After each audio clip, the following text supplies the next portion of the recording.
Paul McCartney has spent more than 60 years writing love songs, and the remarkable thing about them is how specific they are. Not love in the abstract, not beauty as a concept, but particular women in particular moments.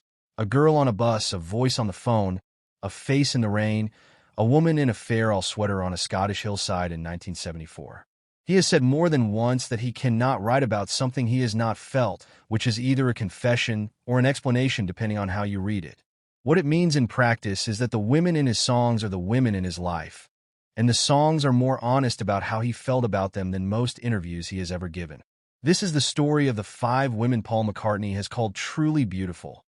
Not in a single list, not in one definitive interview, but in the accumulated evidence of the songs he wrote, the things he said in print, and the choices he made with his life across more than 60 years.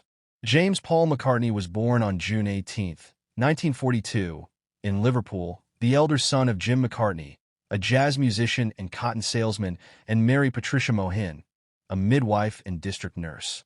His mother Mary died of breast cancer in 1956 when McCartney was 14 years old. The loss was sudden and catastrophic and is the subtext of a remarkable amount of his early work. Let It Be, written in 1969, explicitly revisits it, the Mother Mary of the lyric being not a religious figure, but his own mother appearing in a dream to offer comfort during one of the most painful periods of his professional life. He has said the dream felt entirely real and entirely peaceful, that she told him simply to let it be, and that when he woke up the song was already there. He has also said, in various interviews over the decades, that he spent a significant portion of his adolescence and early adulthood looking for women who had the particular quality of warmth and stability his mother had represented. Whether that is a psychological theory he imposed retroactively on his own history or a genuine organizing principle of his romantic life, the women he chose tend to support it. Women with strong identities, clear purposes, and a capacity for loyalty that matched his own. Number 1 is Jane Asher. McCartney met her in April 1963 when she was sent to cover a Beatles performance for a British magazine.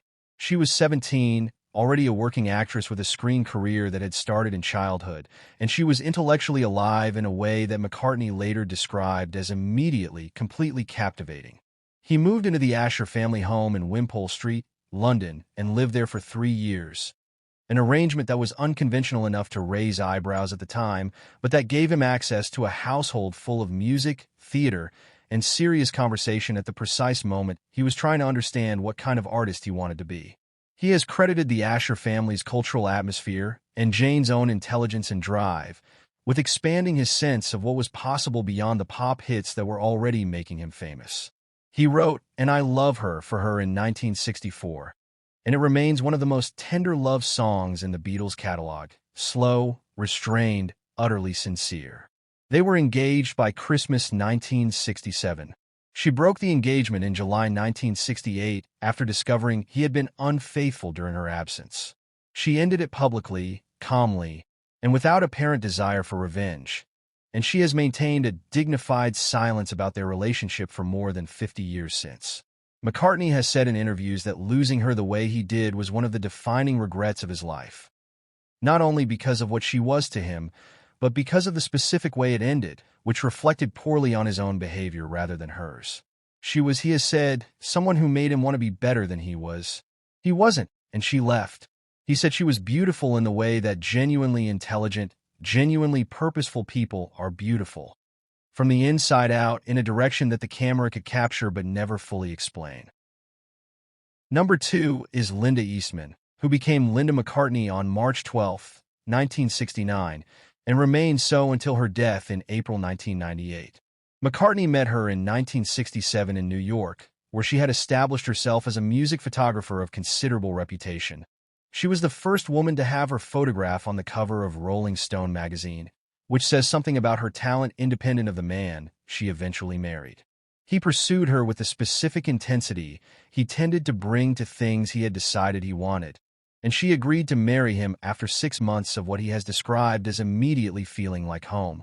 He has used that word repeatedly and consistently across decades of interviews. Home. Linda was, he has said, the person who made him feel most completely himself, most at ease, most real. in a life that had been conducted largely at a volume and a level of public scrutiny that made ordinary reality difficult to access. She did not want to be famous. She was not interested in the celebrity of being Paul McCartney's wife. She was interested in her photography, in her children, in her animals, in the farmhouse in Scotland where she and McCartney retreated whenever they could, and where the most genuine parts of their marriage took place. He wrote "Maybe I'm Amazed" for her in 1970, and it is the most direct love song he has ever written. Not metaphorical, not poetic, just Paul McCartney telling one person that she saves him on a daily basis and he does not know what he would do without her. She developed breast cancer in 1997. She died in April 1998 at their ranch in Arizona. McCartney was holding her hand. He told her she was on her horse, riding through the woods, the bluebells out, and the sky blue and clear. She closed her eyes and slipped away while he was still speaking. He has said that is the most beautiful thing he was ever part of, and the most devastating. Number 3 is Roan, and most people have never heard of her, which is itself a significant piece of information. That was McCartney's girlfriend in Liverpool in the late 1950s and early 1960s, before the fame, before London, before everything changed. She became pregnant in 1960, and McCartney bought her a ring in Hamburg during one of the band's early residencies there. She miscarried, and the circumstances that had been pushing them toward marriage dissolved. They stayed together until 1962, and then separated quietly, with none of the drama or public attention that would accompany every subsequent relationship he had. McCartney has spoken about in interviews with a gentleness that is qualitatively different from how he discusses almost any other figure from that period. A tenderness for the time and the person and the life they shared before the world knew his name. Number 4 is Nancy Shevell, who became his third wife on October 9, 2011, in a ceremony at the same London registry office where he and Linda had married 42 years earlier. The choice of venue was not accidental. McCartney has said that he wanted to honor the continuity of his life rather than pretend that the past had not happened.